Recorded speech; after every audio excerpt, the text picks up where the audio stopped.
Hi folks, we're going to take a look at an example of sketching a transformed parent function. Okay, so here the function is given explicitly, so we're going to have to first determine what function we want to compare this to. And see my variable x, and I see that it's going to be cubed at some point. Okay, so the function I want to compare this to is y equals x cubed. So this is my parent function. Okay. So next thing I want to do is I want to identify what transformations are being done to this parent function. Okay, and we know that in order to do that, we need the input.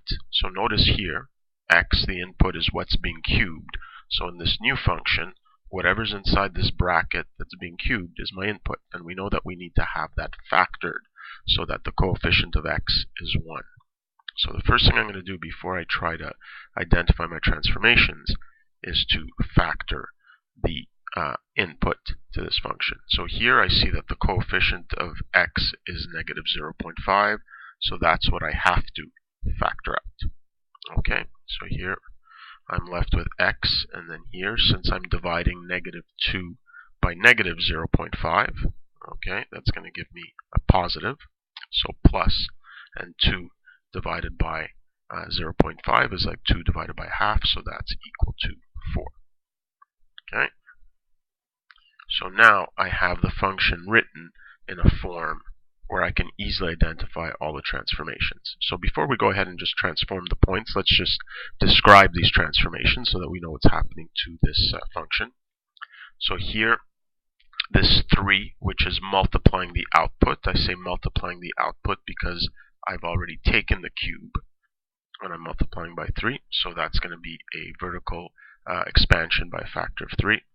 Here, this negative 0.5, which is going to be multiplying the input variable, so that means we're going to have a reflection in the y-axis because of the negative, and we're going to have a horizontal expansion by a factor of, well, 1 over 0.5, which is 2. Okay. Then our translations. This tells us that we're going to move to the left by 4 units, and this tells us that we're going to move down by 1 unit. Okay, so the way in which we determine our end result is to transform specific points on our parent function. Okay, so always good to be very clear what I'm representing. So here, this is the list of points I'm going to use for my parent function. So the 3 that we use for y equals x cubed are 0, 0, 1, 1, and negative 1, negative 1. Okay, now you could add more if you want more precision, but for our purposes, this will be enough. Okay, and now I want to transform these to my new function y equals 3, negative 0.5 x plus 4, all cubed, and then minus 1. Okay, now I'm going to do this all in one step. Okay, nothing stops you from doing what we did before, which is do the multiplicative ones first and then the additive ones. Okay, so let's see what's happening to these coordinates of our points. Okay, so let's deal with the x values. Okay, so here the x value first will be divided by negative 0.5. So remember, because we have a multiplication here, anything that's horizontal will always have the opposite effect. So it's going to be divided by negative 0.5, but that just gives me 0. And then we're going to be subtracting 4. Again, the opposite effect. So I'm going to end up with here this point being transformed to x equals negative 4. Okay, and now the y values. Okay, first the multiplicative one. The y values are multiplied by 3, so 3 times 0 is 3, and then subtracted by 1. Okay, so this point 0, 0 will be transformed to the point negative 4, negative 1. Okay, this one here I'm going to write a little more detail. Okay, so again, let's remember what's happening to the x values. First, they're being divided by negative 0.5, so 1 divided by negative 0.5, and then we're subtracting 4.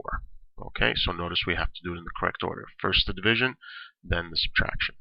Okay, and the y values are going to be multiplied by 3, so 1 times 3, and then minus 1. Okay, so the point will be 1 divided by negative 0.5 is negative 2, minus 4 is negative 6, and then 3 minus 1 is 2. Okay? And similarly here, the x value will be divided by negative 0.5, and then we subtract 4, and then the y value will be multiplied by 3, and then we subtract 1. So our final point here is going to be negative 1 divided by negative 0.5 is going to be positive 2 minus 4, so negative 2. And then negative 1 times 3 is negative 3 minus 1, negative 4. Okay, so these will be the new points. Okay, so now I'm going to use the points that I have to determine where I'm going to draw my axes. Okay, so I see in terms of the x's, all the x's are negative. So I'm going to draw my y-axis quite far to the right, and I look at my my y values, and I see that they range between between 2 and negative 4. Okay, so I'll put it somewhere in the middle. Okay, so here, let's start by drawing our axes here. So I'll bring it a little higher since negative 4 is the smallest number. So our x, and then here I'll put my y-axis somewhere here. Okay. Okay, now here I have enough space to go up by 1 unit. Okay. Okay, and now we can plot our 3 points. Okay, so sort of that middle point where the curve is going to be, that's where 0, 0 is. Okay, and we see that that's being transformed to negative 4, negative 1. So 1, 2, 3, 4, negative 1. Okay, so we'll plot that point there. Then we've got negative 6, 2. So 1, 2, 3, 4, 5, 6, 1, 2. Okay, and then we've got negative 2, negative 4. So negative 1, negative 2. 1, 2, 3, 4. Okay, and again, because the basic shape doesn't change, okay, I need to try to keep that basic shape.